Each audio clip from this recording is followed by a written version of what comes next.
সকাল সকাল উঠেই মনে করেন পলাশির যুদ্ধ পড়তেছিলাম। তো মনটা খারাপ হয়ে গেল আসলে। এই যুদ্ধটা যে হয়েছিল আপনারা সবাই জানেন, 1757 সালের 23শে জুন পলাশির প্রান্তরে। তো একটা নির্দিষ্ট চক্র, যার নাম আমরা সবাই জানি, আসলে সবার পরিচিত মুখ, মীর জাফর, তারপর হলো গোষ্ঠী বেগম, এরকম আরও কয়েকজন। শুধু এরা দুইজন ছিল লিডে, মানে প্রধান।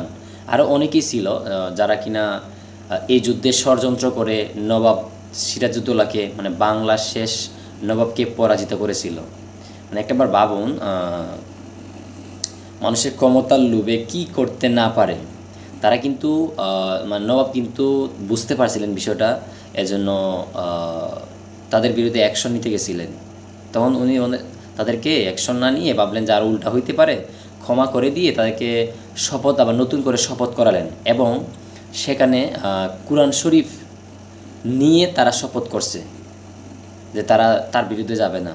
অথচ যেদিন যুদ্ধ সংগঠিত হয়, ওই দিন ইংরেজদের আর কয়জন সৈন্য ছিল ব্রিটিশ ইস্ট ইন্ডিয়া কোম্পানির পক্ষে, যেখানে বাংলাদেশে আইসা ওরা শাসন করতেছে। অথচ বাংলার মানুষ এত বোকা ছিল, এত, মানে সবাই না, এত নিকৃষ্ট ছিল যে তারা ইংরেজদের পক্ষ নেয়। দিন শেষে লাভ কী হইল? যুদ্ধে পরাজয়। তো যুদ্ধ তারপরও মনে করেন এখানে কয়েকজনের নাম উল্লেখ আছে।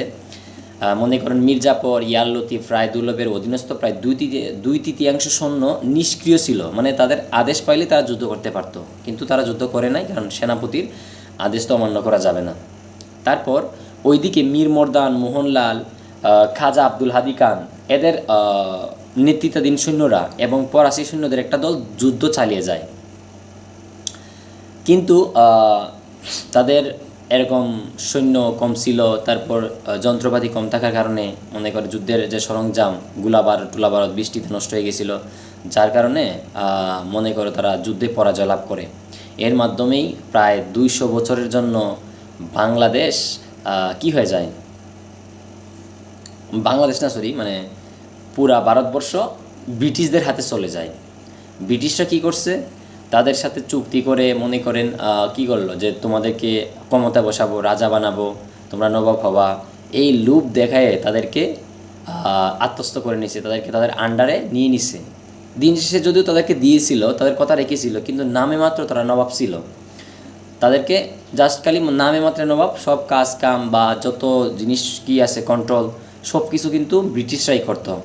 যদিও পরে তারা বুঝেছিল, কিন্তু তারা যে একটা বিশ্বাসঘাতকতা করে আমাদের দেশটাকে, কি বলবো আর, ওই সময় তারা কি করছে, বাংলা থেকে স্বর্ণ, রূপ্য, মুদ্রা, তারপর যে মানে মূল্যবান সম্পদ ছিল সেগুলা নিয়ে তারা ইউরোপে শিল্প বিপ্লব ঘটাইছে, আর আমাদের দেশটারে ফকিন্নি বানাইছে।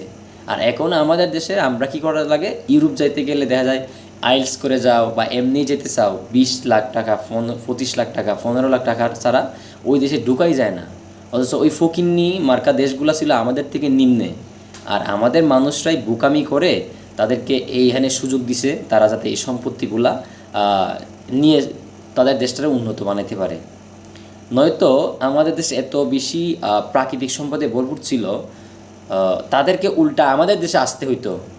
কিন্তু কি আফসোস, কিছু মানুষের জন্য, শাসন বা ক্ষমতার জন্য আজকে আমরা আমাদের দেশটা এরকম অবস্থা। ভারতবর্ষটা তখন যদি বিজয় লাভ করতো, তাইলে আমাদের দেশটা অনেক আগায় যাইত। একটা দেশ যদি মনে করেন, আমি কথার কথা বলতেছি, একটা মানুষ যখন অন্য একটা দেশ শাসন করবে, অবশ্যই সে তার আগের দেশ, নিজের দেশটা চিন্তা করবে, চেষ্টা করবে সেখান থেকে সম্পদ বা মানে জিনিস কী কী নিলে তার দেশ উন্নত লাভ করতে পারে। তো ব্রিটিশ ইস্ট ইন্ডিয়া কোম্পানি যারা চালাইতো, তারা তো আমাদের ইউরোপের ছিল, বেশিরভাগ ফরাসি ছিল, তো তারা তো তাদের দেশটার উন্নত করবে, এটাই তো স্বাভাবিক। কিন্তু বাংলার মানুষ তখনও বুঝতে পারে নাই। হায় রে মগা বাঙালি, তোরা দিয়ে গেলে একবারে মারা সারা করে দিয়ে আমাদের বাংলাদেশটারে। এখন এই দেশে দরিদ্রতা অবস্থা, সব অবস্থা, মানে কি আর দেখবো, যা তা অবস্থা, সবাই তো জানেনি। আর ইউরোপের দেখেন এত সুন্দর, মনে হয় স্বপ্নের, সবাই এখন ড্রিম দেখে যে আমি ইউরোপ যাব। আমিও তার ব্যতিক্রম নাই, আমিও মাঝে মধ্যে স্বপ্ন দেখি যে আমি ইউরোপ যাইতে চাই। কিছু করার নাই, ওই দেশের জীবনযাত্রার মান ভালো, দেখতে অনেক, তারপর তারা অনেক আগায় আছে। দিন শেষে জিনিসগুলো কুত্তিয়ে নিছে। একসময় কিন্তু আমরা অনেক আগে ছিলাম, কিন্তু আমাদের ভুলের কারণেই কিন্তু তারা আজকে এই জায়গায়।